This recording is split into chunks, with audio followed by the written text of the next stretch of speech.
Olá, Cris Câmara, tudo bem? Olá, Ricardo. Olá, Maiarinha querida. Olá, Carol. Sejam todos muito bem-vindos. Alessandra, Fratini, Bárbara, Reinaldo, Lívia Alvarenga.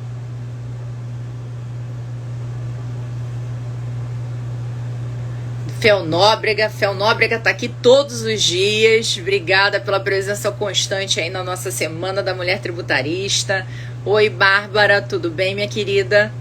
Pois é, hoje a gente vem com a Bianca Xavier, que eu chamo de a musa do processo administrativo, porque ela sabe tudo sobre esse aspecto, tem um livro maravilhoso sobre duração razoável do processo. Assim, foi minha professora, então aprendi demais com ela e eu acho que ela sempre traz luzes. E essa questão da duração razoável, ela está cada vez mais em voga. Então não vou dar spoiler, porque ela vai falar aqui para vocês e vocês vão poder perguntar as dúvidas que tiverem sobre esse tema, que aliás dá muito pano para manga, sim, em tese da advocacia, oportunidade de você atuar. Tudo bem, Smith Borges? Obrigada, Nóbrega, fico muito feliz com você aqui sempre com a gente. Oi, Ricardo, Eduardo, tudo bem? Boa noite. Oi, Laís. Gente, vocês estão me ouvindo direitinho? Imagem ok? Tudo certinho? Estão me ouvindo bem? Só dá um joinha aí pra mim, pra eu saber se tá tudo ok, se a gente precisa ajustar mais alguma coisa, que a professora Bianca já está ingressando. Sim? Beleza, Carol. Obrigada pela informação. Ótimo. Beleza, Georgia. Obrigada, Laís. Excelente. Então tá. Osiane Santo, seja bem-vinda. Boa noite.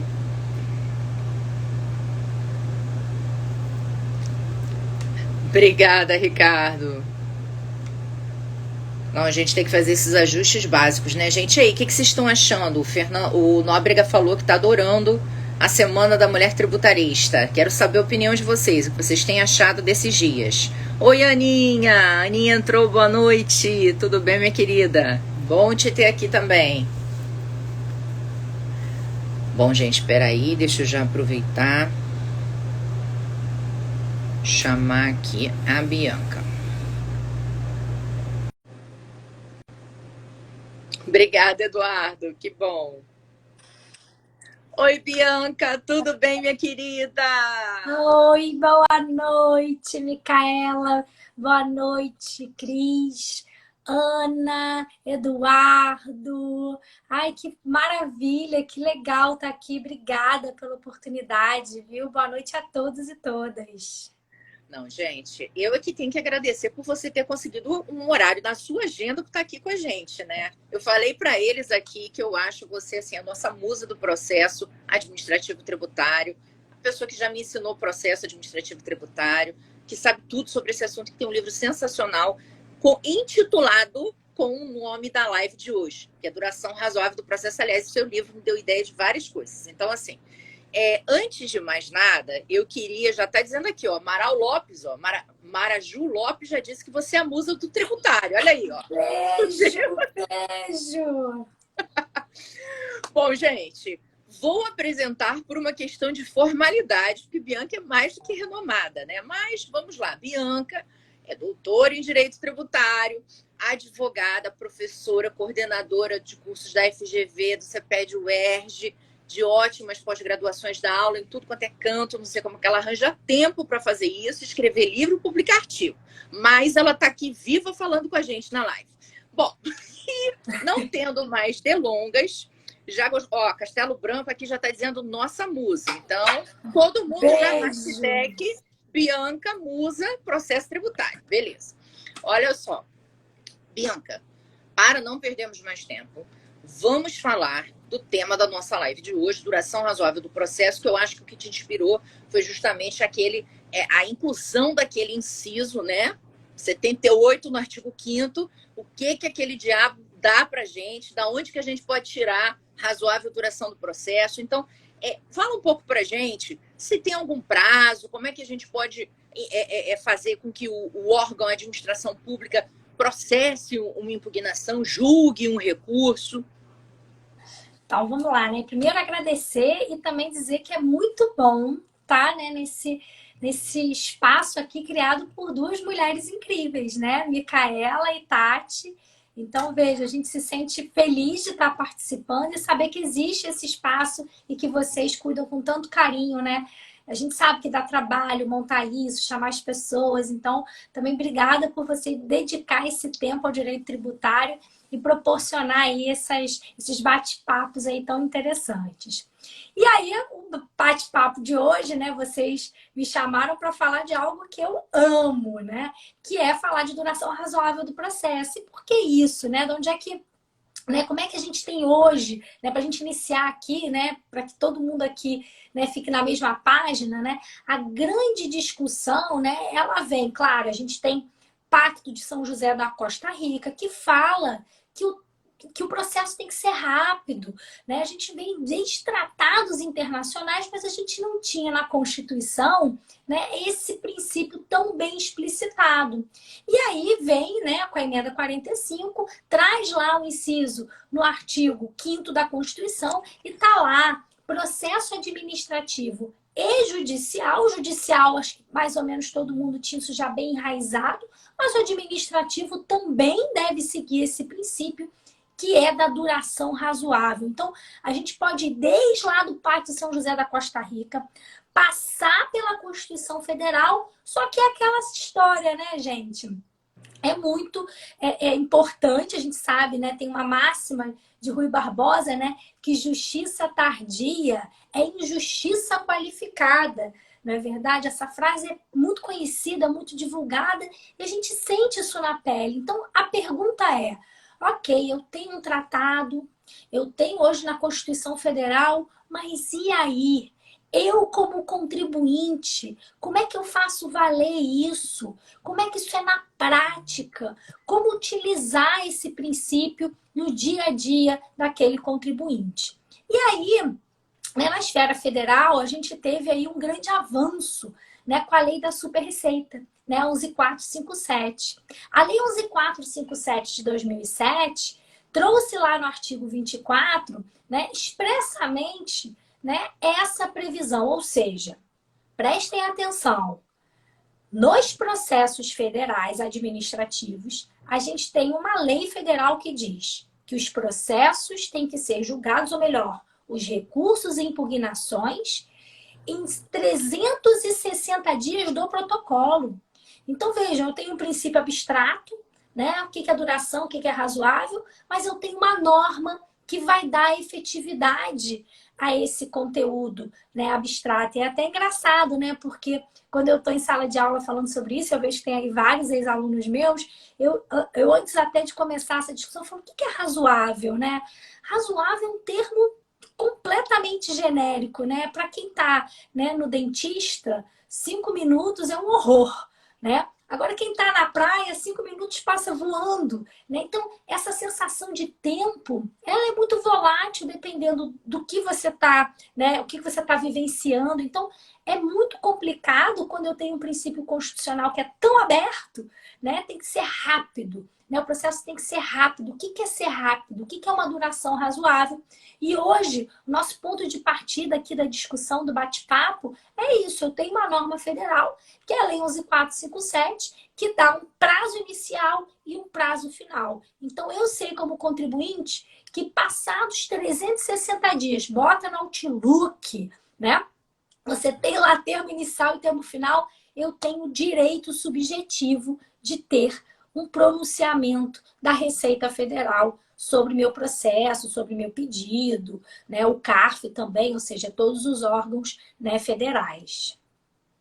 Não, excelente, Bianca. E uma coisa, aproveitando, a Tati já entrou aqui também. Tati, eu estava falando para a Bianca o quanto é importante para a gente contar com ela mais uma vez na edição da segunda semana da Mulher Tributarista, né? Com certeza. Não, para mim é sempre um prazer estar aqui com Bianca. Bianca, já falei 1000 vezes, é uma das professoras e advogadas que mais me inspirou. e me deu coragem e energia para seguir nessa carreira. Então, é muito bom estar aqui debatendo ainda mais um tema que ela domina de uma maneira muito fluida e muito ampla. Tem um livro espetacular a respeito. Realmente é um privilégio a gente ter essa oportunidade de conversar com você. Com certeza, Bianca. E aí, retomando a questão, já que você deu esse panorama geral, falando aí da evolução da discussão da duração razoável e parou no artigo 24 da 11457, queria te perguntar o seguinte. Primeiro, o que eu estou aqui junto com o pessoal podemos fazer com esse dispositivo? Qual a aplicação prática? A gente já viu que é uma aplicação restritiva à área federal tributária, né? Aí eu queria que você abordasse essa aplicação prática, depois falasse um pouco o que eu poderia fazer. Será que eu posso usar isso também para estado e município, usar algum raciocínio analógico? Então vamos lá, né? Então assim, ok, que ótimo, né? Isso está num tratado internacional, na Constituição Federal, né? Poxa, mas e aí? Passou os 360 dias, o que eu faço, né? Vou gritar, vou chorar, né? Não veio a decisão, o que eu faço, né? Com um princípio constitucional que a gente sabe, né? Que não é cumprido, né? A gente sabe que na prática, né? Até tem casos que julga-se antes disso, mas eles não estão, digamos, preocupados com essa norma. E por que isso? Porque é uma norma que não tem sanção, né? O artigo 24 diz, tem que julgar em 360 dias. E né? Por que isso? Até falar um pouquinho de como nasceu o artigo 24 da 11457, né? A proposta original dizia que se não fosse julgado em 360 dias, ia se extinguir o auto de infração. Olha que incrível! 360 dias. Não teve decisão, extingue-se o auto de infração. Ou seja, a penalidade era para a fazenda, que ia perder o crédito tributário. Aí no trâmite legislativo, o pessoal, né, não, aí, poxa, isso pode até, né, ter algum tipo de conluio, né, para um processo não ser julgado e beneficiar um contribuinte, né, aquele problema que a gente tem da ética, né, no direito, né, que é um outro problema que acaba sempre voltando aqui para as nossas pautas. E aí mudou-se a redação para que constasse, então, a seguinte sanção. Mais uma vez, 360 dias do protocolo. Mas e daí? O que dizia, então, nessa segunda versão? Reputar-se-á verdadeiro o que foi alegado pelo contribuinte. Então, se eu disse que paguei, presunção de veracidade. Se eu estou dizendo que eu sou isento, ou que eu tenho, né, que eu não pratiquei esse fato gerador, presunção de certeza, invertia o ônus da prova. Então, olha que bacana. Né? O objetivo era o seguinte, olha, não julgou, tudo bem, não vai ser extinto, mas agora a fazenda vai ter que fazer a contraprova. E aí, né, trâmite legislativo, daqui para lá, de lá para cá, foi para a sanção presidencial que vetou. Então ficou esse artigo abstrato, 360 dias sem sanção. E aí, qual é o aspecto prático, né? Como é que eu faço valer isso, né? E a Micaela falou isso aqui na introdução, né? Como a gente, né, materializa essa situação jurídica que é tão importante e relevante. E como você já passou dos 360 dias, né, na prática o que a gente faz é ir ao Poder Judiciário. Claro, você também pode peticionar administrativamente, porque tem portarias do CARF, né, e normas determinando esse julgamento. Mas na prática, o que a gente pode fazer, eu vou explicar mais uma possibilidade, mas na prática, né, o que pode ser feito é você ir ao Poder Judiciário, mas não, Micaela, para discutir o IPI, o ICMS, eu não quero discutir o mérito. Eu não quero abrir mão da via administrativa. O que eu quero é que o juiz determine que seja julgado. Então, na prática, quando você judicializa essa questão, você pede a proteção do Poder Judiciário. Então, tem juízes que dão ali 24 horas, 48 horas para ser julgado o processo, já 30 ou 60 dias. Aí, é claro, gente, depende de cada juiz, da sensibilidade, da urgência. Mas, em geral, a gente vê que há como você, judicializando, colocar isso na prática. Então, existe um aspecto prático. A gente está falando aqui, né, Semana da Mulher, vamos discutir aqui, né, de forma abstrata. Não, gente, é de fato algo que está incorporado no patrimônio do contribuinte. Então, ele pode ir ao Poder Judiciário para solicitar essa tutela, né? Essa ajuda, esse auxílio para fazer valer. E aí, essa é uma das aplicações práticas, né? Você determinar judicialmente que seja cumprido. A outra aplicação prática, aí só respondendo, né, Micaela, a gente tem uma norma federal. E a própria norma federal, ela tem um problema, porque ela topograficamente, esse artigo 24, ele fica na seção da Procuradoria da Fazenda Nacional.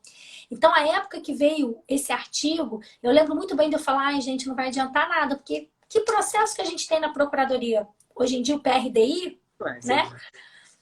Não tem nada, né? E aí, o STJ, né, o Fux ainda no STJ, através de um repetitivo, ele determina, não, essa norma vale para todos os processos federais, né? Ele dá uma amplitude a esse artigo que poderia ter sido feita uma interpretação sistêmica que seria bombástica, né? Então, recapitulando, gente, é uma norma federal aplicável na Receita Federal, isso já está bem avançado. A questão é, será que eu posso aplicar isso para estado e município?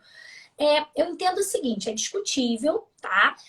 Normalmente os estados e municípios têm, muitos deles, normas próprias, então eu vou usar sempre a norma própria, né? Ainda mais se ela for mais benéfica, né? Mas eu posso aplicar subsidiariamente sim, né? Porque é um princípio constitucional, né? Eu não preciso nem de norma federal, né, para isso. Eu não precisaria nem de uma norma, né? Basta, né, que eu, contribuinte, diga que não está sendo razoável, né? Então, eu posso aplicar, né, na esfera federal para todos os processos, requerimentos para a Receita Federal. Primeira informação importante. Segundo, posso aplicar onde estado e município ele não tem essa legislação, porque é um princípio constitucional, então vale para todo mundo.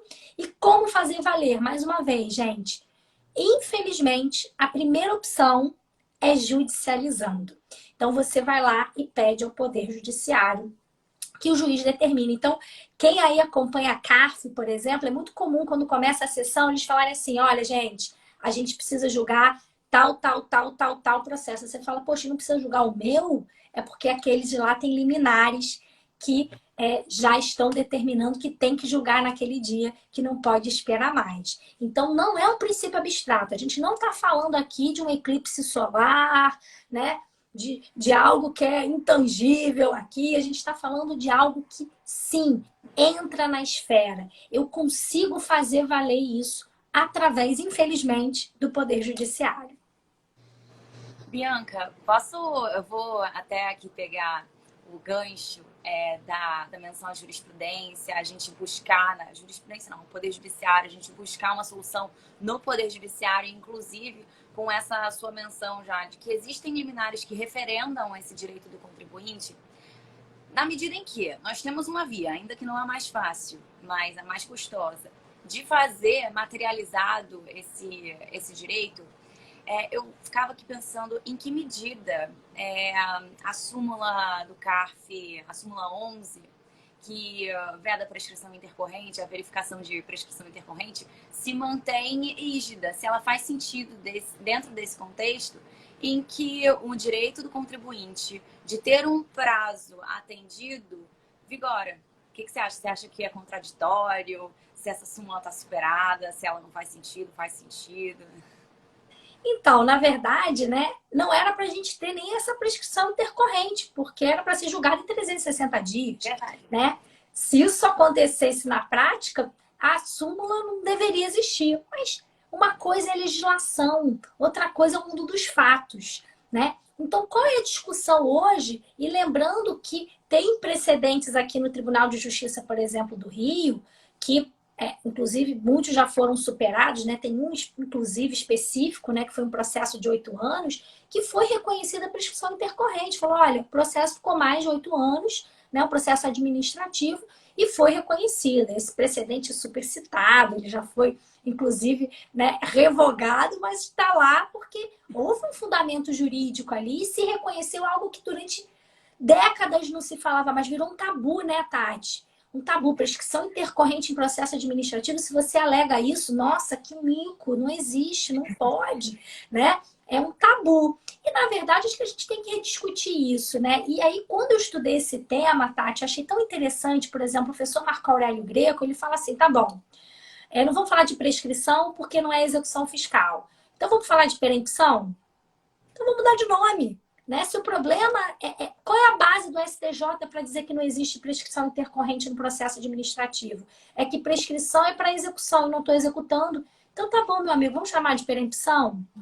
Né? Então, a gente chama do que quiser, mas passa o tempo e não é exercido o direito, a inércia, tem que ter uma sanção. Você pode chamar do que quiser, perempção, né? Eu chamo, inclusive, de decadência. Eu entendo que a fazenda tem um prazo para autuar e tem um prazo que é para constituir e tem um prazo para constituir definitivamente. Então, eu chamo isso de decadência intercorrente. Mas eu inventei isso, tá, Tati? Por invencionismo. Não, mas é uma boa tese. Achei fantástica, eu gostei.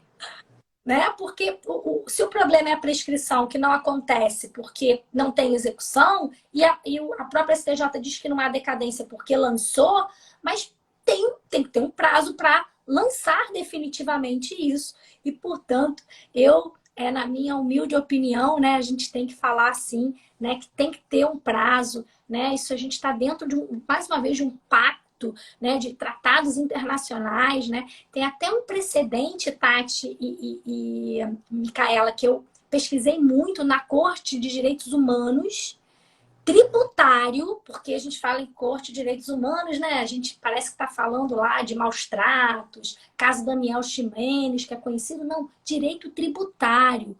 A Corte falando, olha, foi irrazoável o prazo. Então, assim, a gente tem, inclusive, possibilidade de ir para a Corte Interamericana, sabe? Isso é um princípio muito importante que a gente, né, deixa ali relevado a segunda, né, categoria, mas é realmente relevante. Eu acho que a gente, né, você pode chamar do que quiser, eu chamo de prescrição intercorrente, Marco Aurélio chama de perempção, mas tem que ter, né, uma aplicação prática, né, em todos os âmbitos. Eu acho que isso é fundamental para que haja, né, a paz social, é isso. O que é duração razoável do processo?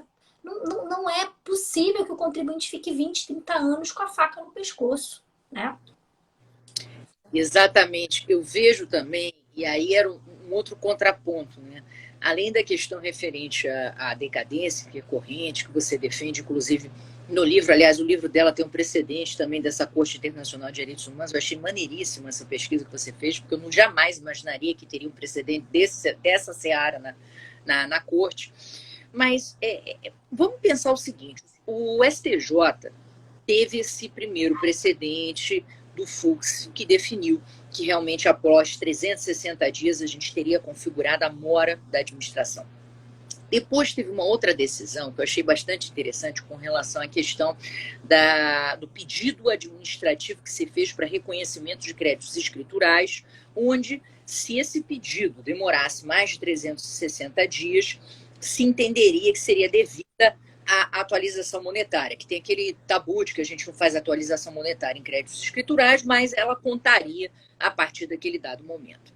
E aí, Bianca, eu olhando o precedente anterior e esse precedente, o que pensei eu alegremente? Falei, bom, peraí, se eu estou entendendo que depois de 360 dias existe uma mora capaz, inclusive, de ensejar atualização monetária em crédito escritural, por que eu não posso entender como uma sanção reversa, vamos dizer assim, a concorrência de moras entre o contribuinte e a administração e suspender a cobrança de Selic? A partir dali. O que você acha?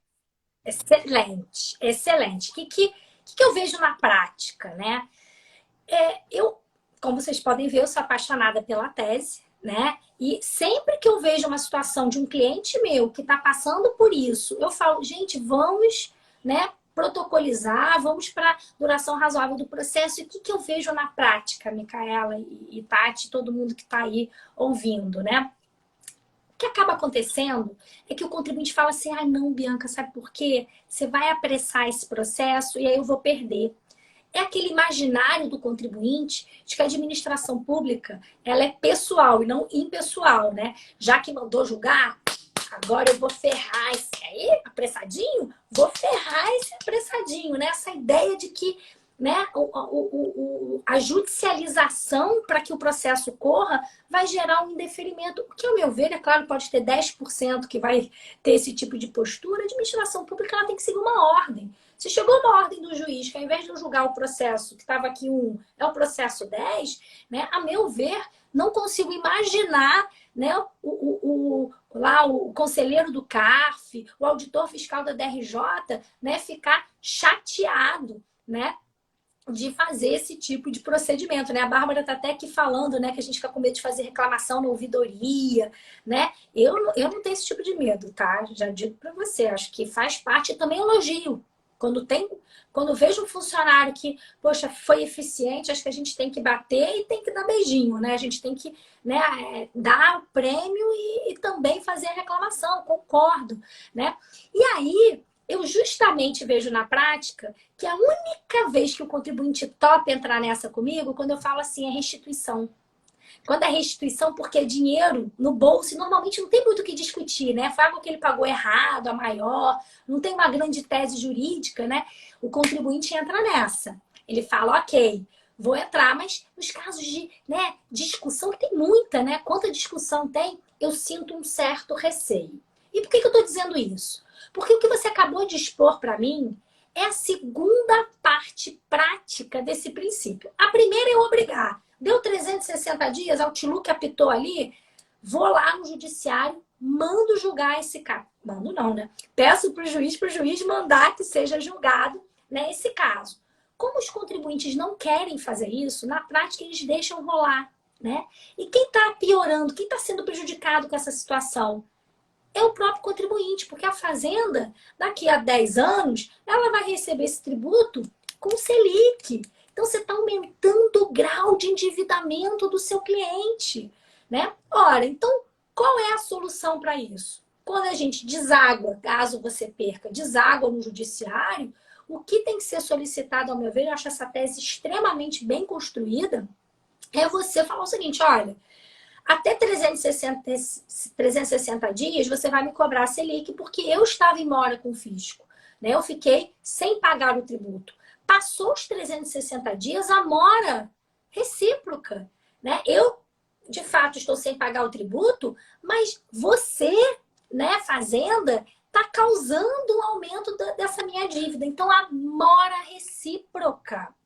E nesse caso, então, seria, ao meu ver, justa medida de sustar nessa afluência dos juros de mora cada vez que extrapola esse prazo e depois volta a correr e assim sucessivamente, né? Então, eu acho que isso é uma questão de lógica jurídica. Acho que esse precedente do crédito escritural é muito relevante. Tem que lembrar que tem o parecer da Procuradoria, né, que trata desse caso, dizendo, olha, né, ainda não tinha nem sido julgado ainda, acho que o parecer é de 2016, o julgamento foi 2018, desse precedente que você citou, né, do crédito escritural. Mas ele dá algumas discussões ainda sobre isso, porque no parecer ele diz, olha, ok, vamos reconhecer então, né, a Selic depois dos 360 dias, mas olha, se o contribuinte juntou novos documentos, interrompe o prazo. Aí começa a ter umas discussões que a gente vai ter que evoluir, claro, mas como a Micaela falou, gente, para mim essa né, voltando ali àquela discussão que a gente teve no começo da live, qual é a aplicação prática? A primeira é você pedir para ser julgado. A segunda, sustar os efeitos da Selic depois dos 360 dias de cada uma das fases, tá? Cada uma das fases. Por quê? Porque a mora recíproca. Né? O que é pagar a Selic? É porque eu demoro a pagar e tenho que indenizar os cofres públicos pela minha demora. Ora, agora a demora não é imputável a mim. Eu não estou pagando o tributo porque eu não tive uma resposta. E essa resposta é que está causando a demora, que é um fato da administração e não um fato do contribuinte. Eu, particularmente, sou muito favorável. Quem trouxe isso pela primeira vez, o primeiro artigo que eu li sobre isso foi o Gabriel Troianelli, né? Há muito tempo, muito antes de ter 11.457, ele já levantava isso. Eu acho que agora, né, depois da lei, depois que positivou o princípio, depois desse precedente do IPI, depois do próprio repetitivo que reconhece que 11.457 se aplica a todos os casos, eu realmente né, tenho esse sentimento de que é uma questão de justiça fiscal, a tese é coerente, mas a gente ainda vai ter que ver como é que o judiciário vai se pronunciar sobre isso. Ainda a gente não tem, né, uma consolidação, né, sobre essa tese, né? Então, só para recapitulando quem está ouvindo a proposta é sustar os efeitos da Selic depois dos 360 dias. Perfeito, Bianca. Assim, essa tese é uma tese que eu também acho que traz um diferencial, né? Pelo menos ela é uma alternativa para que o contribuinte possa, se ele não consegue fazer andar, ou se ele não quer, como você colocou, muita gente não quer realmente, você tem essa alternativa de realmente evitar que seja cobrado juros. Agora, uma outra questão que está muito ligada a isso, né, e que foi até o objeto da pergunta da Ana Suezima, ela estava falando que em que medida esse período da Covid-19 pode ser um fato plausível para o atraso no julgamento no âmbito administrativo. E aí tem muito a ver com isso, né? Será que realmente o CARF ele ficou naquele negócio do plenário virtual, com valores, primeiro acho que até 23 milhões, agora ficou até 36 milhões, e os grandes processos, os grandes casos estão lá em filinha, né? Em Indiana. E o pior é que ela está assustando todos os julgamentos. Acabou de sair uma portaria assustando de novo o julgamento, suspendendo os julgamentos da semana seguinte. Então, assim, e aí? Então vamos lá, excelente pergunta, né, Ana? Beijo, né? Não poderia ser diferente vindo de quem vem, né? E tô vendo que a Castelo Branco também perguntou se eu já testei. Ana, essa tese eu coloco em todos, tá? Mas ainda não surtiu efeito, tá? Ainda não tive nenhuma decisão favorável, mas é assim que começa, né? A gente tem que ir aos pouquinhos.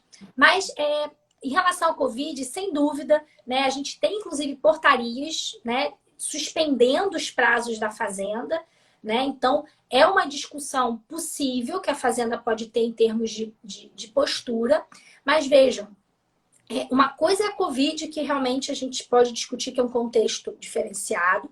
Outra coisa que acontecia antigamente não pode acontecer mais é a Fazenda falar: eu tô sem funcionário. Eu não tenho meios e modos, né? E isso já está solidificado que não pode a administração pública, por ter uma carência, de fato tem, né, gente? É muita demanda, mas ele tem que contratar funcionário, a administração tem que se programar para responder esses requerimentos. Então, a alegação pura e simples de falta de contingente material não é normalmente, né, acolhida pela jurisprudência. Agora, sem dúvida, Ana, acho que vai dar uma boa discussão aí, né, sobre essa discussão do prazo de 360 dias, porque é um prazo que está na lei, né, e a lei não interessa, né, a lei não fala que tem alguma interrupção, é um prazo legal, e o que a gente teve foram portarias, né? E se você pensar também em termos de justiça, né, a gente quase, né, pouquíssimos tributos tiveram moratória para pagar, né? Então, eu estava na Covid, eu tinha que pagar o tributo. Então, você também tem que trabalhar a Receita Federal e CARF, né? Então, eu acho que se tivesse tido talvez uma moratória, era uma questão, né, de deixar muito claro que, né, eu não, também contribuinte, né, em razão da Covid, deixei de pagar e a administração também. Então, né, há um cenário, né, de não prejuízo em razão disso, e não foi o que a gente viu na prática, né? Pelo contrário, a Procuradoria fez um trabalho excelente, se organizou, né? Caíram todas as liminares, né, em relação a não pagar pela Covid, né? Então, acho que é uma questão de coerência, né? A gente está tentando, né, ser coerente dos dois lados. Então, mas Ana, sem dúvida, esse vai ser um argumento que talvez quem impetre aí mandado de segurança, quem discuta judicialmente, tenha que enfrentar aí uma prorrogação em razão dessa situação que, a meu ver, não é cabível, tá? Eu estava até vendo essa pergunta da Ana, eu ia colocá-la quando a Mila comentou, e estava me passando isso na mente. Realmente, assim, a pandemia ela trouxe diversos problemas para a gente levar à frente, muitas providências que estavam dentro do nosso cotidiano, mas eu não consigo também entender como que todas as consequências da pandemia podem produzir um efeito para a diligência da Fazenda, dos agentes públicos em levar para frente as suas decisões e fazê-lo até com uma certa produtividade equiparável ou talvez até mais, porque muitos estavam no home office, isso foi resolvido com uma certa rapidez. Então, realmente, assim, foi uma pergunta que hoje em dia circunda muito as nossas dúvidas em relação à aplicação de normas diante de uma realidade fática tão diferente, mas que eu acho que você falou muito bem, Bianca, sobre isso. A gente vê que é um argumento importante. Agora, Bianca, eu queria fazer mais uma provocação a você. Veja, a gente está falando de 360 dias aqui, 360 dias, porque isso foi o que a Lei 11.457 trouxe. Agora, vamos imaginar uma situação de greve da Receita Federal, né? Que eu estou com uma embarcação chegando aí, cheia de coisa, eu preciso que a embarcação seja desembaraçada, preciso tirar aqueles negócios de lá, senão eles vão estragar, estou pagando ali hora do navio no porto, aquela coisa toda. E aí? Será que eu consigo? Porque se eu ficar um ano, 360 dias, né? Tem alguns produtos que já apodrecem, fora a fortuna que eu vou pagar em relação ao berço do navio lá. Aí eu queria saber o que eu faço. Será que eu tenho chance de sair desses 360 dias ou não? Nossa, que pergunta maravilhosa, né? Meu maior medo é esse, né? Positivar, falar, ai, que bom, né? Ah, mas eu tenho que esperar 360 dias. Não, gente, pelo amor de Deus, você não tem que esperar. Vamos falar sério sobre isso?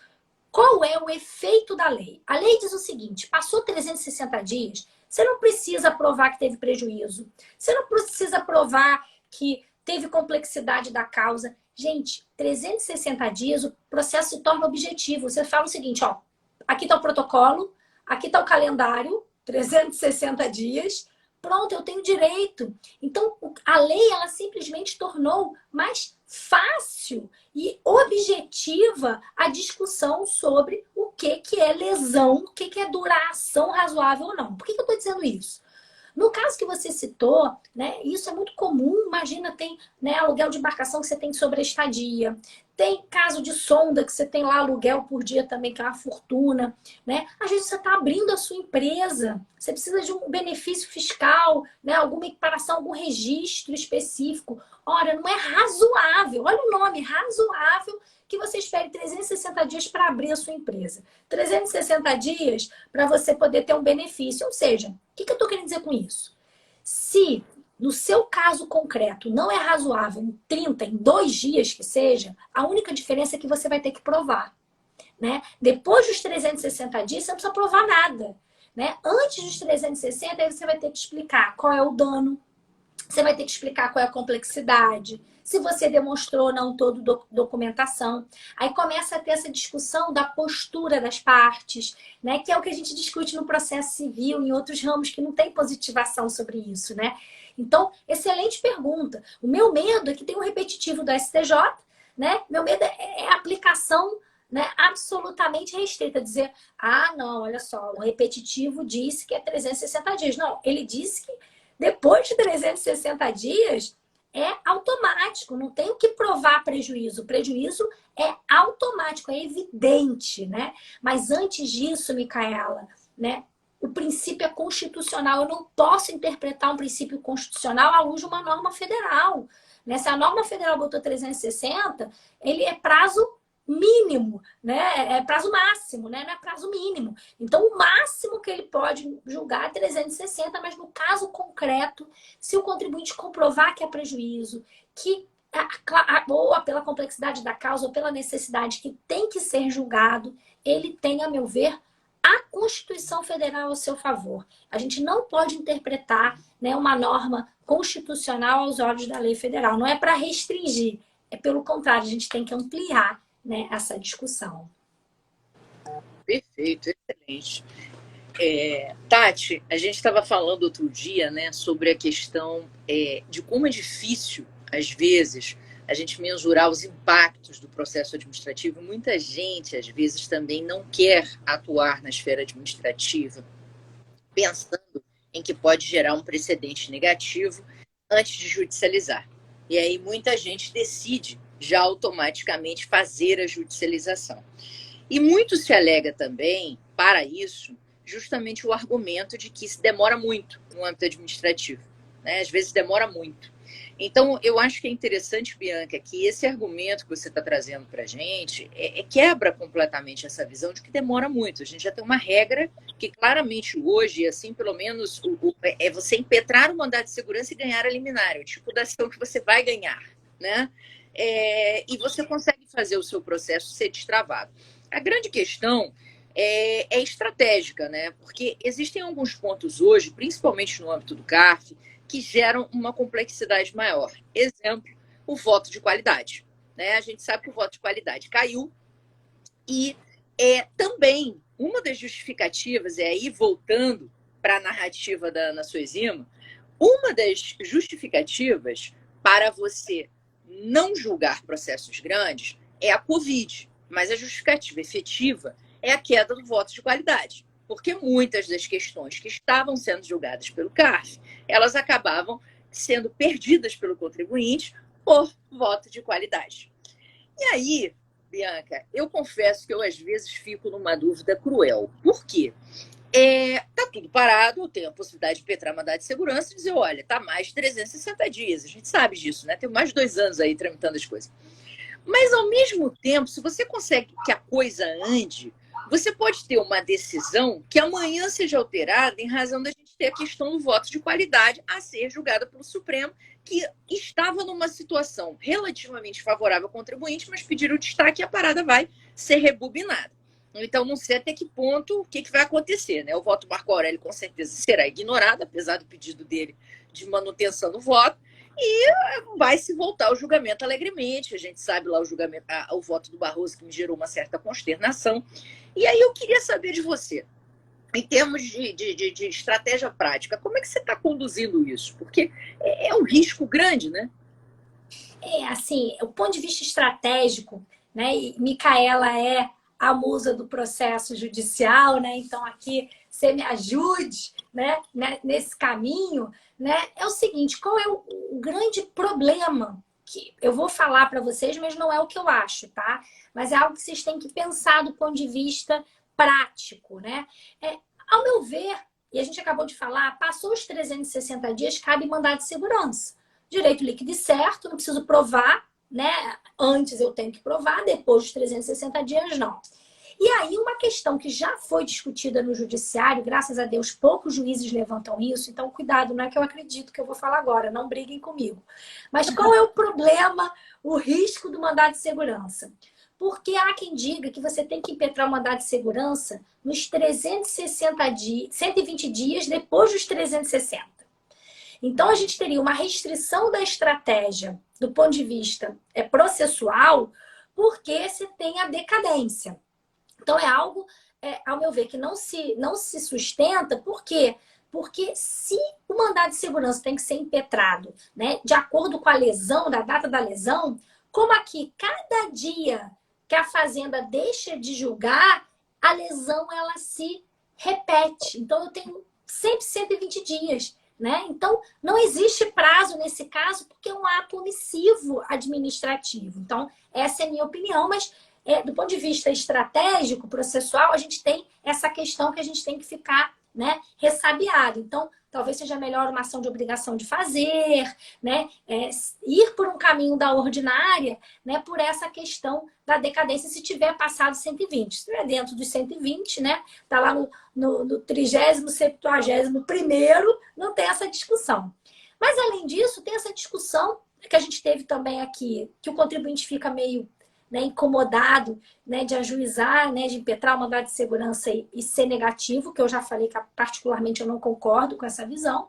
E tem essa terceira visão também importante do ponto de vista prático, que a gente está numa janela de oportunidade.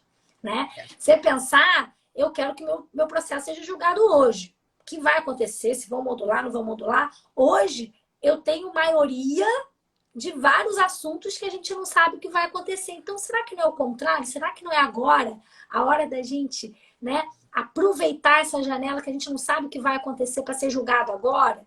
Né? Será que eles vão desfazer os julgamentos que foram feitos?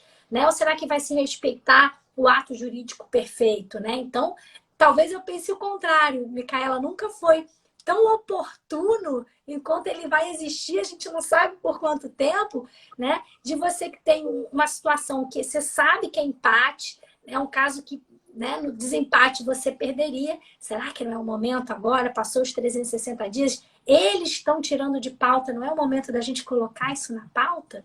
Fica aqui a reflexão do ponto de vista estratégico, sem dúvida, né?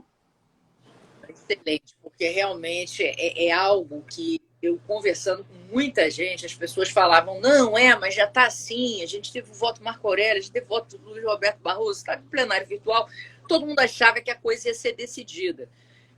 Quando eles pediram destaque, que rebobinou, eu acho que isso, de certa forma, deu um freio. Aí o pessoal começou a refletir de novo, né? Tipo, vamos, não vamos, é agora. E muitos estão indo. Justamente por isso, né? É uma janela de oportunidade. Não, excelente, Bianca. Eu, assim, concordo com você em gênero e número na estratégia. O que você acha, Tati?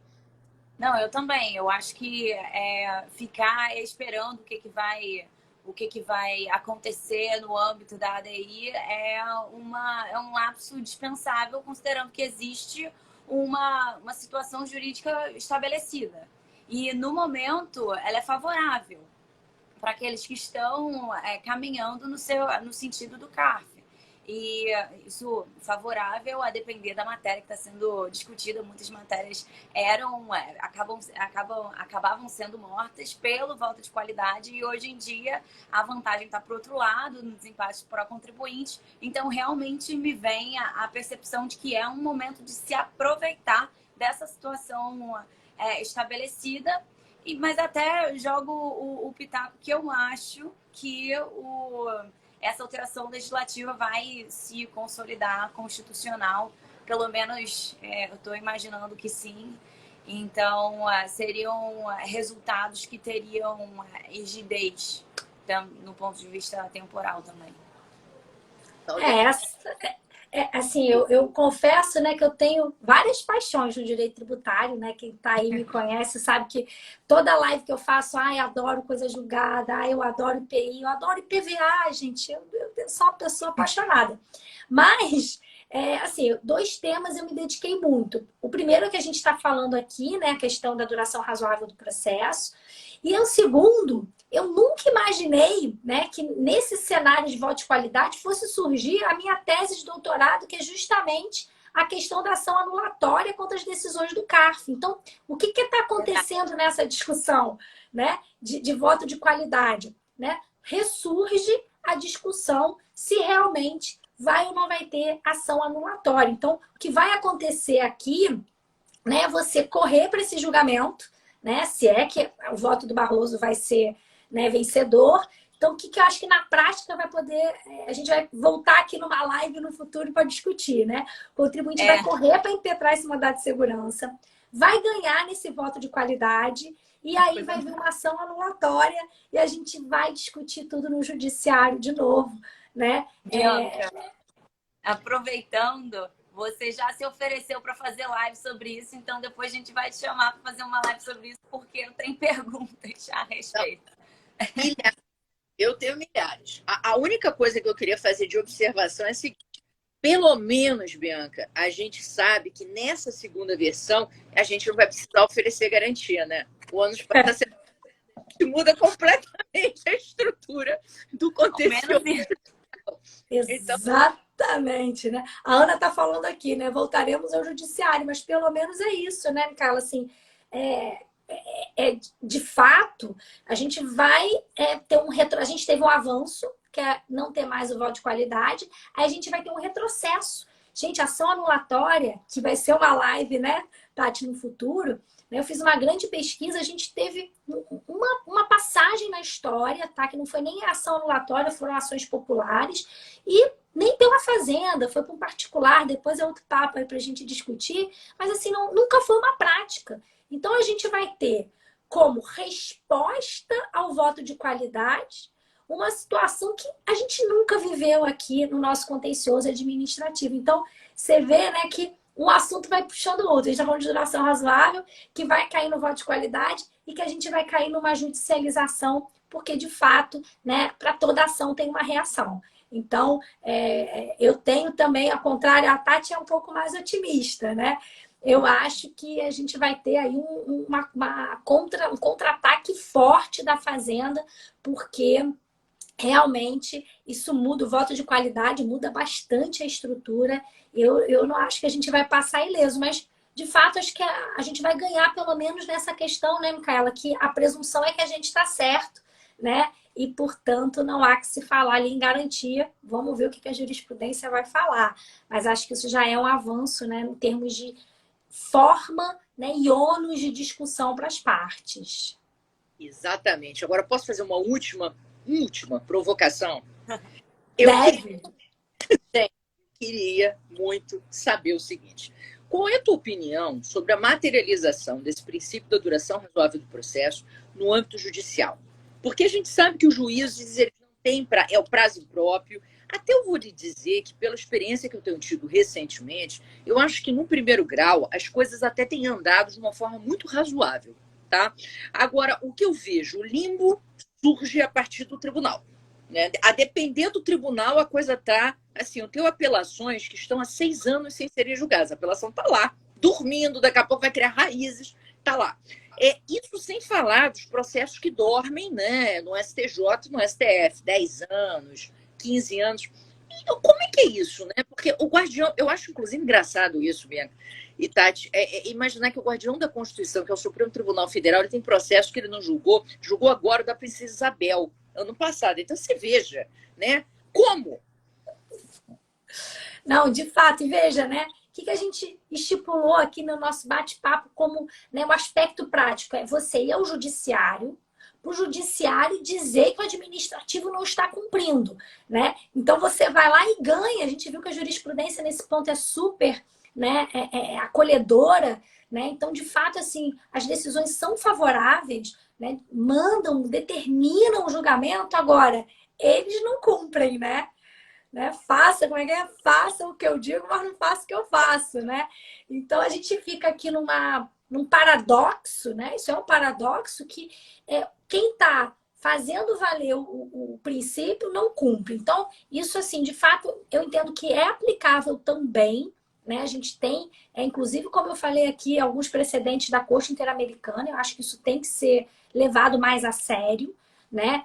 Se o Poder Judiciário diz que a administração pública, né, não cumpre e não pode dizer que não tem meios e modos, eu entendo que essa decisão se aplica a ele mesmo. Ele não pode dizer, eu estou com muito processo, né? Tem que se criar novas varas, né? Se criar mecanismos para que se possa julgar. Então, para mim, assim, não há diferença, né, na aplicação do princípio administrativamente e judicialmente. A diferença é que, como eu não tenho uma lei especificando, cada caso, vou ter que discutir isso e vou poder pedir uma indenização, tá, gente? Esses processos na Corte Interamericana, o objetivo é dizer, olha, você me causou um dano. Você imagina, eu ia vender minha empresa. Só que ficou esse auto de infração aqui, 20 anos, e ninguém queria comprar minha empresa com medo de virar um sucessor tributário aqui e ter que pagar essa conta.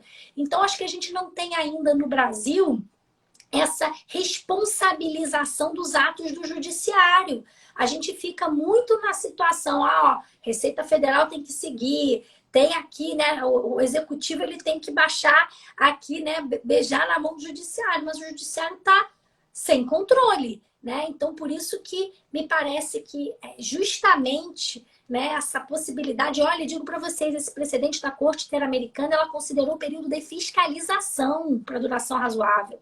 Não foi nem só a discussão, a impugnação, né? Foi o seguinte, olha, ficou 2 anos fiscalizando, 2, 3 anos julgando, né? Então, a gente tem que pensar que tudo isso é uma dor do contribuinte. Eu tenho o dever de ser fiscalizado? Tenho, mas tudo tem limite, né? É isso que a Constituição diz. A gente tem que ter o processo, e o Barbosa Moreira diz isso, né? Ele é contra o processo muito rápido, né? Ele fala, poxa, é que nem ter um paciente doente, né? Você fala, tem que ser rápido, então vamos matar o paciente, né? Não, você tem que curar, você tem que passar o remédio, né? Então, o Barbosa Moreira, ele fala que é um mito, né, da duração super rápida do processo, né? Quanto mais rápido, melhor. É claro que como a gente tem contraditório e ampla defesa, isso dá uma elasticidade. Então a gente não está falando em processo fast food. Não é isso que a gente quer. O que a gente quer é garantir os direitos e garantias, o contraditório, a ampla defesa, mas que isso seja feito, né, no prazo, como diz a Constituição, razoável. 8 anos, 10 anos, que é a média de um processo hoje, desculpa, não é razoável. Então, sensacional. Você falou o que eu gostaria de ouvir. Muito obrigada, porque realmente eu acho que é essencial a gente discutir mais essa questão da responsabilidade do Estado, do Poder Judiciário, porque você, ainda mais nas leis tributárias, onde você tem um custo absurdo, porque o próprio Poder Judiciário está impondo isso ao contribuinte, levando em consideração a lei da ditadura, interpretando essa lei como se fosse um diploma específico e blindado à própria Constituição Federal. Então, assim, eu acho que é interessante que a gente realmente comece a aprofundar esse debate aqui no Brasil, que é muito atrasado. A gente vê em outros países livros sobre o tema, discussões com relação a prejuízos causados, principalmente na Inglaterra, então, com relação a condenações que são equivocadas, com relação a atos do Estado que geram prejuízo direto à pessoa, demora, e etc. Então, assim, a gente vê que realmente o Brasil precisa desenvolver esse ponto, né? Então, quem está assistindo aqui que queira desenvolver, escrever sobre o assunto é um tema, tá, gente? Para mestrado, para doutorado, para TCC. Então, seja feliz com esse tema. E obrigada, Bianca. Não é à toa que eu te amo loucamente. Você falou tudo que eu queria ouvir. Oh, que bom! E lembra só até, Micaela, que o Brasil já foi condenado na Corte Interamericana, tá? O caso da União Ximenes, que é um dos mais conhecidos, demorou 8 anos para uma sentença de primeira instância. E o Brasil foi condenado. Então, assim, a gente tem que começar a pensar, né, nesses mecanismos que nós somos também responsáveis por deixar as coisas como estão, né? Exato. Muito obrigada. Acho que, assim, estou de pleno acordo com todos os elogios da Micaela. Foi uma aula excepcional. E o que eu acho interessante é que esse tema, a duração razoável, isso parece ser um tema principiológico, abstrato, e que vai ficar nessa superficialidade, mas não. E você traz essas raízes de aplicação prática e como que isso pode ser manipulado em favor dos contribuintes. Acho que tem uma via que já é bastante aceita para fins de implementar esse prazo para determinar a aprovação de decisões, inverter ordens de julgamento. Isso já é muito, muito bom. E o propulsionamento de novas teses, como essa da concorrência de moras, para assustar a Selic aplicável, embora não esteja colando ainda. Acho extremamente interessante que você compartilhe com a gente que você está tentando nessa, e como você bem disse, sempre começa de alguma forma e a tese começa a colar em algum momento quando alguém resolve olhar com uma visão um pouco mais criteriosa, digamos assim. Então, acho que foi fantástico.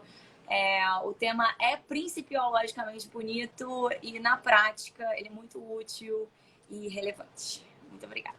Com certeza, Bianca. Queria agradecer profundamente pela tua presença aqui. Acho que você deu insights fantásticos para todo mundo que está assistindo a live, inclusive para mim.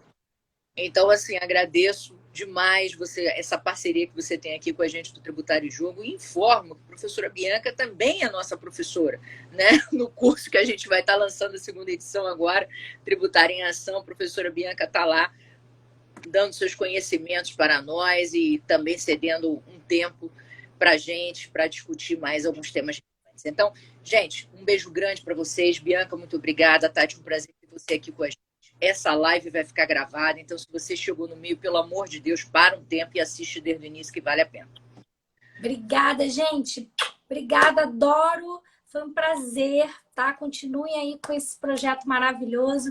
Eu gostei também que alguém falou o seguinte, que para fazer esse tema de doutorado tem que fazer a tese numa duração razoável. Adorei, gente. Beijo. Beijo grande, gente. Tchau.